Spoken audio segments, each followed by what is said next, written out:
గద్దర్ తొలి జయంతిని తెలంగాణ రాష్ట్ర ప్రభుత్వం అధికారికంగా నిర్వహించింది. సాక్షాత్తు ముఖ్యమంత్రి రేవంత్ రెడ్డి పాల్గొని సభని జయప్రదం చేశారు. ఇదే సందర్భంలో సినిమా పరిశ్రమకు ఇచ్చే నంది పురస్కారాన్ని ఇకపై గద్దర్ పురస్కారంగా ఇస్తానని ప్రకటించారు.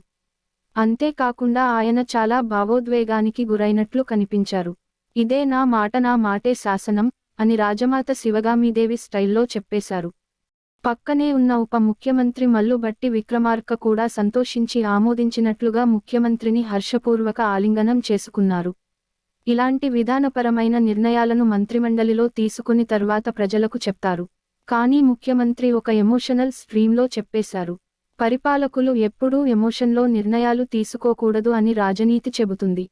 గద్దర్కి అభిమానులు కానివారెవరు? తెలుగువారు అందరూ ఆయనకు అభిమానులే. దేశవ్యాప్తంగా, విదేశాలలోనూ ఆయనకు అభిమానులు ఉన్నారు. ఆయన పాట, కవిత్వాన్ని విపరీతంగా అభిమానించే వారిలో నేను ఒకడిని. నేను ఎంత అభిమానిని అంటే గద్దర్ పాటలపైన నా విద్యార్థితో పీహెచ్డీ చేయించాను. కానీ ఇదే సమయంలో గద్దర్ పేరుతో సినిమా పరిశ్రమకు చెందినవారికి అవార్డు ఇవ్వడాన్ని అంగీకరించలేకపోతున్నాను. అంతేకాదు ఆ పరిశ్రమలోని అధికాధికులు అంగీకరించరు. కారణం గద్దర్కి సినిమా పరిశ్రమకు గరిష్టమైన సంబంధం వేరు. ఆయన కొన్ని సినిమాలకు పాటలు రాసి ఉండవచ్చు. కొన్ని సినిమాలలో చిన్న చిన్న అతిథి పాత్రలు చేసి ఉండవచ్చు. కానీ ఆయనకు సినిమా రంగానికి ప్రధానమైన సంబంధం లేదు. సినిమా పరిశ్రమలోని వేరు వేరు రంగాలకు చెందినవారికి నటులు, దర్శకులు, పాటల రచయితలు, మాటల రచయితలు, సినిమాటోగ్రఫీ అంటే కెమెరా వారికి, తర్వాతి కాలంలో మేకప్ కళాకారులకు, ఆర్ట్ డైరెక్టర్లకు, ఇంకా వేరే శాఖల వారికి ఈ నంది పురస్కారాలు ఇస్తున్నారు.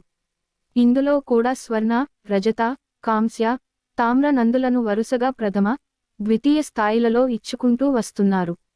ఈ అవార్డుని తెలుగు వారికి సాంస్కృతిక చిహ్నమైన నంది ఆకారంలో దాని పేరుతో ఇస్తున్నారు. నందిని ఎంచుకోవడానికి చాలా కారణాలున్నాయి. నంది విగ్రహం ఒక చరిత్రకు, ఆధ్యాత్మికతకు, మన సాంస్కృతిక చారిత్రక వారసత్వానికి గుర్తు, మన శిల్ప చిత్రకళలకు చిహ్నం. ఇది ఇన్ని విధాల వారసత్వానికి ఒక టోటెం.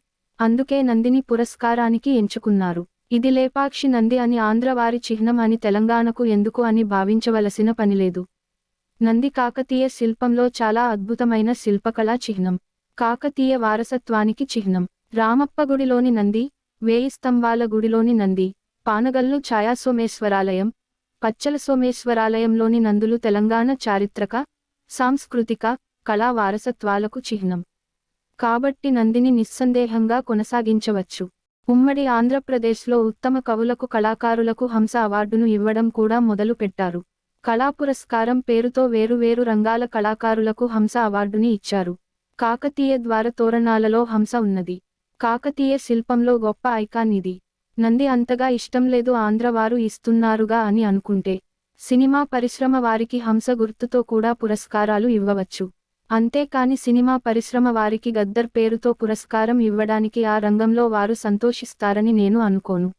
గద్దర్ అంత్యక్రియలను ప్రభుత్వ లాంఛనాలతో జరిపినప్పుడే వ్యతిరేకించిన వారున్నారు. ఇది పోలీసు వారి ఆత్మవిశ్వాసాలకు అనుగుణమైనది కాదని అన్నారు. గద్దర్ తన కెరీర్లో అంతా రాజ్యవ్యతిరేకంగా, సాయుధ విప్లవం ద్వారానే సమసమాజ స్థాపన సాధ్యం అనే సైద్ధాంతిక భావజాలంతో గడిపాడు. తర్వాత పార్లమెంటరీ ప్రజాస్వామ్యంలో నమ్మకాన్ని ప్రకటించి పార్టీ పెట్టి ప్రజాస్వామ్య ప్రక్రియలో పాల్గొనాలని భావించినా, ఇప్పుడున్న ప్రజాస్వామ్య విధానాలకు భిన్నమైన మావోయిస్టు భావజాలాన్ని ప్రధానంగా కలిగి జీవితంలో ఎక్కువ భాగాన్ని గడిపినవాడు. ఇలాంటి వ్యక్తి పేరుతో సినిమా పరిశ్రమకు చెందిన కళారంగం, సాంకేతిక రంగాల వారికి పురస్కారాలు ప్రకటించడం సరైన చర్య కాదు. సినీ రంగానికి చెందిన ఉన్నత స్థాయి నటులు, కవులు, గాయకులు గద్దర్ పురస్కారం గ్రహించి ఆయన ప్రతిమను సంతోషంగా ఇంటికి తీసుకుపోయి పెట్టుకుంటారా?